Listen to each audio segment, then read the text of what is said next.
Now, being that high profile leader or that captain of industry that you are, you know the value of time better than most of us.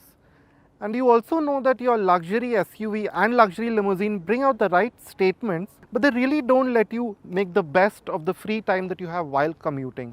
What you need is a place where you can completely unwind or completely get some work done, which is where an MPV with its added practicality comes in. But is there one that you can get that which matches the sophistication and luxury of these luxury cars? Well, now you have the Lexus LM. Love it or hate it, the LM's audacious front will have people talking. The massive spindle grille is the center of attention here, but its more open look with the segmented hexagonal pattern does soften its presence quite a bit. The rest of the styling seems to be there to be a foil to this, seen in the sharp accents in the lower half and above the grille. The sharp-edged lighting is in keeping with this look. The decidedly cab-forward construction barely leaves the bonnet. This is also when you realize that the LM is enormous, longer than even the full-size LX SUV, and only slightly shorter and narrower. Tempering this is the large glasshouse with its step design and the floating roof effect that ties in with the heavy rake to the windscreen with the large front quarter glass. The bodywork has that chiseled look that you see in new Lexuses, but done discreetly to cover the sheer mass. The 19-inch wheels are reasonably flashy with the intricate details, but are somewhat dwarfed by the mass of the LM. The rear is probably the simplest. It's a flat bootlet to maximize space, but the wrapped effect and layered detailing to the full-width lighting again stops this from being too jarring. The Lexus LM, when launched in India, will come in two seating options, a 4-seater and a 7-seater. Now you know that a great deal of detail has gone into making this a pleasant experience for you when you notice that the button to even open the door is been simplified to make it easier. So you press and hold this for a few seconds and the door just opens. And be no mistake that the 7-seater is a pared back version or something like that. It's still pretty much one of the most luxurious MPVs you've ever seen, or any SUV or car for that matter. So there is usually a side step. This pre-production version doesn't have it, a retractable step. So you climb in like this, and this is how you get into these row seats. Now they are especially comfortable, and for my frame at least, they're just the right size. If you are slightly wider, then maybe they'll be slightly troublesome in terms of how wide they are, but the cushioning, the bolstering is just very, very neatly done. Now of course there is a very, very long list of gadgets and other touches here that we'll just take you through quickly. Now let's start with the seats. You have a folding cup holder like this over here. Another section here opens up, and by the way, these armrests, they're all heated, and everything that you feel is soft leather, so that's how comfortable this is. It's a small armrest, but it's good for your tab or maybe a small laptop. In fact, Lexus has designed it to work in that sense. And you control most of these functions in the car through this. It looks like a smartphone and it functions as such. So now this screen controls pretty much everything. Your audio functions, you can choose your outputs, you can choose between the front and rear speakers from the Mark Levinson audio system. You can choose your climate controls here, your fan speed, the flow, as well as the seat heating and cooling. Of course, there's a rear climate concierge function as well. You can dim or switch on the lights through here, the reading lights as well as the illumination, in this manner, the ambient lighting. You can adjust the seat from here, the massaging function as well. But here's what's really great. You can also choose these moods. So for example, the dream mood will give you slightly warmer air and dimmed interior lighting, which the 4-seater version also gives you. And when you do that, you can see that the seat and so on starts moving. Now with all the luxury that you already seen this 7-seater model give you in the second row, there's still another row. So this is how it is to use a third row of the Lexus LM. Now getting in is fairly easy.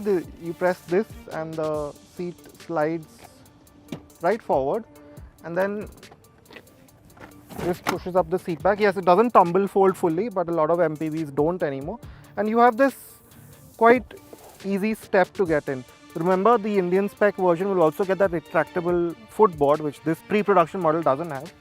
So yeah, getting in is fairly easy, and you step in and you realize that even the third row wouldn't be out of place in, say, a regular MPV or SUV's second row. Yes, you could do with more under-thigh support, as has always been a sort of want in these rows, but what you get with the seat in a middling position, this second row, there's still an immense amount of space, as you can see. The floor is fully flat, the bench is at a fairly high height, so this is still a perfectly comfortable space for you to spend time in. And then of course you have lights here, this compartment, vents, buttons for the blinds here so that you control these blinds, a charging port, more space for knickknacks, bottle holders, and even a reclining function, which you can recline to a pretty useful angle, as you can see. So even in the third row, the Lexus LM is perfectly good for you for as long a journey as you want to do. Now the LM still happens to be an MPV, as luxurious as it may be, but of course boot space is still very important in terms of how practical this MPV will be. And in that sense, this 7-seater model again scores higher. It functions with that ease of use that is being seen as a strong theme in this model.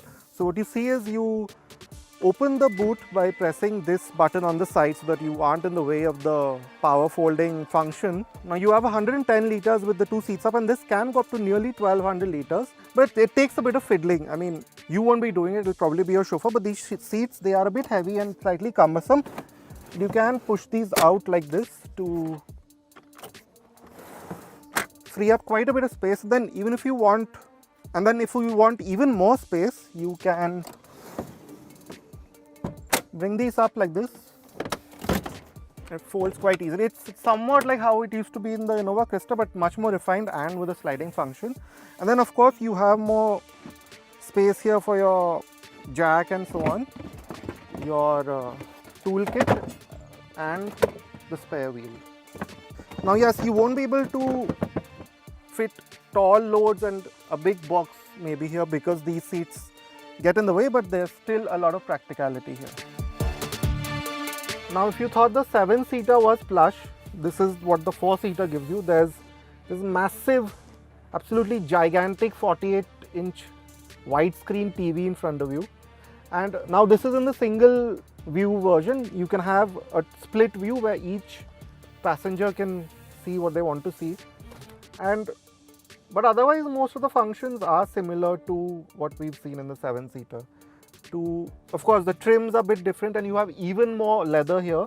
For example, the armrests are wider still, and you have a deep door bin here with a lot of charging port, HDMI cables, and a cooled storage space in the middle. The window controls are here as well, like in that car. They're on the roof in that, but here because you have a bit more space to play with, they're here in the middle. And here's another nice party trick which will have you and the occupants occupied for quite a while. Press this and that partition blanks out. And then again, these tablets function in more or less the same way. So you have similar functions. You have controls for those various ambient moods. The climate control, again you have a split 2-zone function here. The seat heating, cooling, massaging function. The rear seat climate concierge, all of that you control through here again. And just like in the 7-seater version, you have these opening roof shades. And of course there's another table here which is slightly larger, and your cup holder is over here as well. Now probably the biggest reason to pick this over the 7-seater version is the fact that you can recline the seat all the way back, and I mean all the way back. This is pretty much a bed on wheels, and first class travel is probably how this feels. So you can lay completely flat like how I am right now. This all black cabin option makes for a cozy sense inside, but you can also choose a brighter beige color. In either versions you have large windows, especially the rear quarter glass.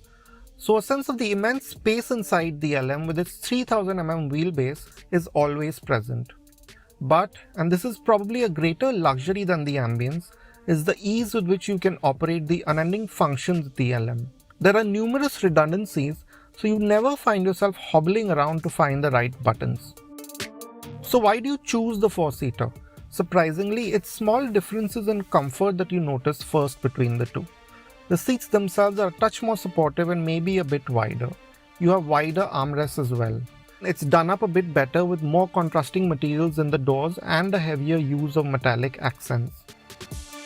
That said, both versions are peppered with 3D printed wood, suede trim on the roof and vegan leather. In either guise, the LM gets a full suite of ADAS tech as well as a useful set of 360-degree cameras.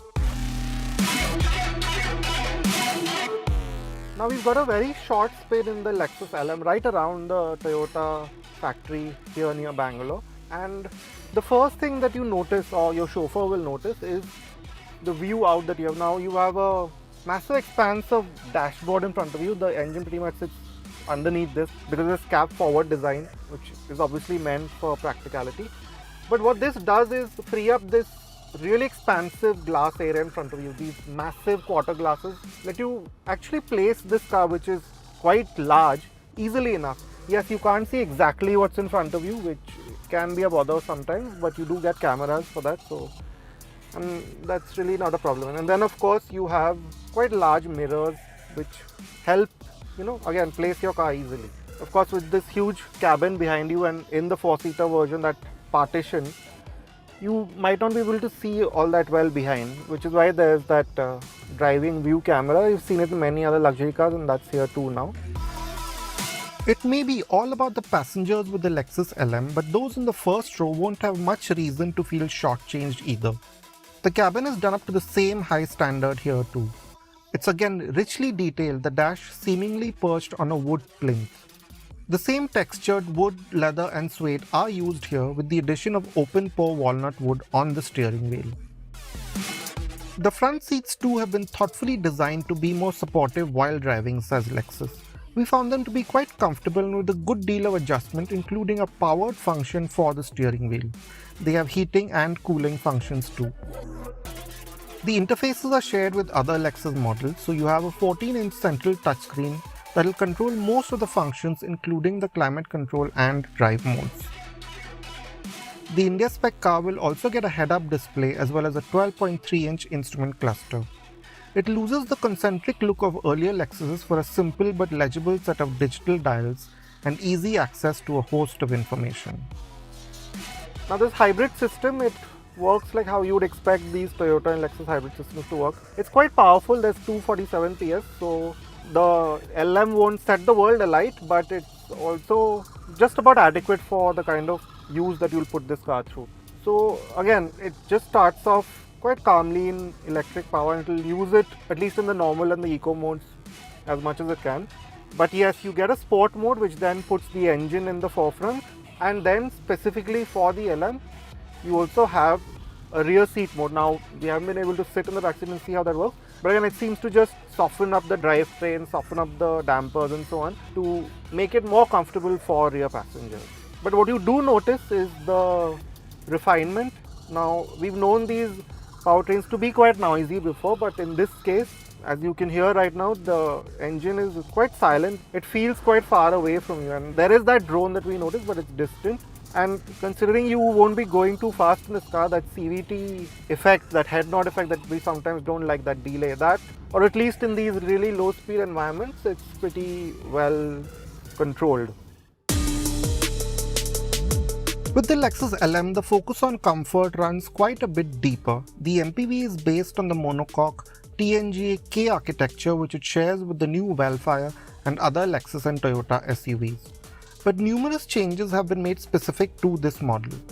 The front suspension uses materials and tech to lower unsprung mass and improve ride comfort, while the stability control functions also use the brakes to reduce roll and pitch. Expectedly, there's acoustic glass and masses of sound deadening material, while the engine too has been tuned to be less noisy. Now, in keeping with this car being quite manageable, you also realize that the steering, it feels fairly direct as it can be in a car this large, and the same can be said of the suspension tuning.